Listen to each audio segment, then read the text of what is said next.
golaha deegaanka ee degmada Burco iyo maareeyaha wakaalada biyaha Burco ayaa afur iyo casho sharaf si wada jir ugu sameeyay xildhibaan Roodo Cabdilaahi Xasan oo kamid ah xildhibaanada golaha deegaanka ee magaalada Turku ee wadanka Finland kana soo jeeda gobolka Togdheer. Munaasabaddan afurka iyo casho sharafta ahayd oo ay ka soo qayb galeen xubno kamid ah xildhibaanada golaha deegaanka Burco, ku-xigeenka maayirka Burco iyo maareeyaha wakaalada biyaha Burco ayaa halkaasi si aad looga amaanay xildhibaan Roodo Cabdilaahi oo kamid ah xubnaha ugu dadaalka badan qurba joogga dalka ee xilalka ka haya wadamada dibadda, waxayna ku bogaadiyeen dadaalka ay ugu jirto in dalkeedu uu ka faa'iideysto khibrad iyo aqoonba wadamada adduunka. haddii dadka dibadda jooga sida Roodo kale u shaqeeyaan ictiraafku bar hore ma laabaynata waan ugu mahadnaqaynaa wada shaqeynta iyo sida dalkeeda ahmiyadda ugu hayso sida Roodo noola shaqeeysan iyaguna noola shaqeeyaan oo Burco soo jeestaan sida Roodo kale oo Roodo ku deedaan Roodo talaabo wanaagsan oo wax ku oo leeyahay qaaday inay wadadeeda soo kala maraan ayaan dadka kalena ka rajeenaynaa.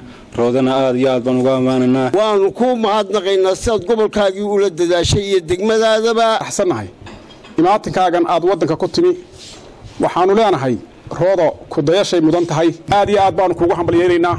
waxaan kuugu hambalyeeynaa waxqabadkaaga, waxaan kuugu hambalyeeynaa wadaninimada ku shaqaysay.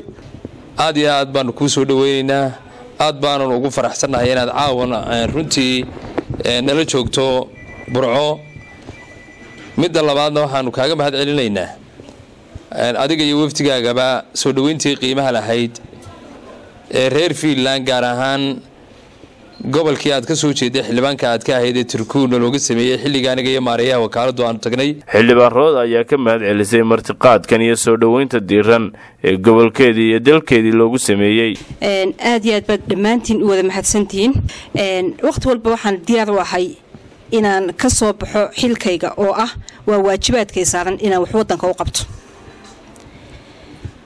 xidhiidho badan baan sameynay ilaa imiga 15 sano golaha deegaanka ku jiray mudana ahaa maayir ku-xigeenka.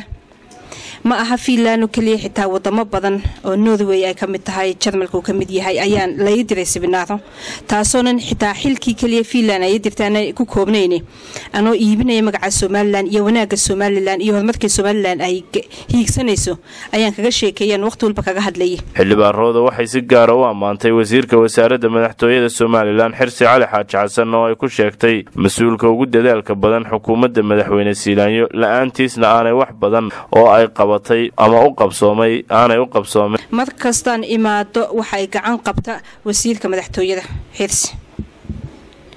maalintan soo degay isla maantii ku xigtay markaan damcay inaan la soo xiriiro ii fudeydiyay sidaan la xiriiri lahaa sababtaan 100% waxaan galiyaa waqtigayga arrimaha Somaliland. imigana diyaar baan ahay tii gobol, tii heer qaran iyo tii shacabba inaan maanta intii aan awood u leeyahay inaan u qabto. Mustafa Ismaan, magaalo telefishinka qaranka Somaliland, Burco.